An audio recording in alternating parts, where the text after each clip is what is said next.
Suzuki Katana. How well does this samurai sword from Japan perform here on the Supermoto track in Bad Fischau? The answer is in this video.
The Katana.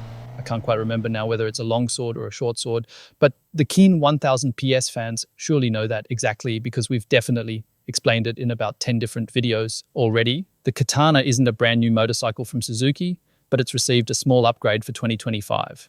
And when I turned up here early this morning at our 1000 PS HOTLAP Testtrack, sat on the bike and rode the first few laps, I thought to myself, mate, I don't really feel like riding fast. I just want to cruise along in a relaxed way. You've got a very inviting riding position, and when you get on, you immediately notice how this bike has that sense of confidence and sophistication, floating above the somewhat proletarian attitude of some rivals. You sit down and just want to glide along gracefully on this elegant machine.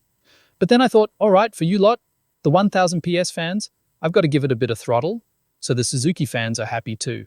So I started to feed in the gas, and that's when I realized that this motorcycle isn't just beautiful with refined details, but it's also a proper riding machine. One thing's clear, we've got that legendary 1000 engine again.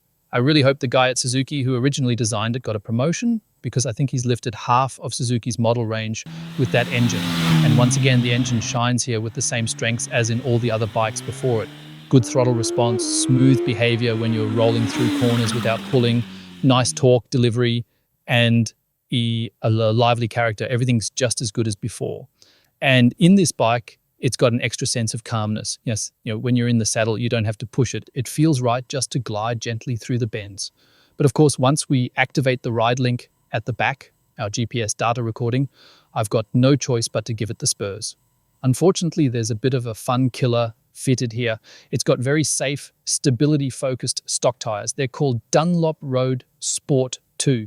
It's typical for Japanese manufacturers to fit extremely stable tires as standard equipment just to make sure there's absolutely no wobble, stability and safety first. You can definitely feel that. You need to push it a bit into the corners, and you don't get that inner line precision or the confidence to go for steep lean angles like you would with sportier tires. I reckon a set of Bridgestone S23 or even Dunlop Sportsmart TT would really suit this bike well. Then perhaps it loses a bit of that calmness and composure, but in return it gains some agility, some playfulness. What stood out to me in the individual sections? It responded very precisely to my inputs, even in quick direction changes.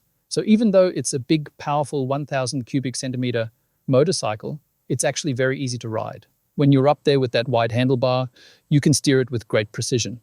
So even riders moving up from smaller capacities will be surprised by how pleasantly easy and accurate this bike feels to ride. You've got a high-quality braking system. When you grab the front brake, you really have to brace yourself on the handlebar and press your legs into the bike. The deceleration is brutal. It's a proper top-notch braking setup. And when accelerating out of corners, you can really make use of that torque and power. The only small issue I noticed was on that bump. It felt like the rear shock might be tuned a bit too much for comfort. It'll be fine for you on the road, but here on the test track, there's just a hint of sponginess. But I think that's simply part of the concept. This is a road bike, not a race machine. So at the end of the day, I'd say I was a little limited by its lack of sportiness and maybe by my own lack of ruthlessness.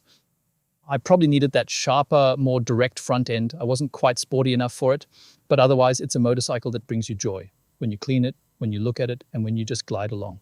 Yet, when things get serious, you can easily open it up and have fun pushing it hard on a full lap. I don't think it can quite keep up with the Power Naked bikes on our leaderboard because of its tire setup. Those usually come with much sportier rubber like the Bridgestone S23 or sportier tires from Pirelli or Dunlop. But among the sport touring bikes, where it probably feels more at home, it can definitely hold its own and maybe even leave a few behind. But let's let the leaderboard do the talking. Roll the film.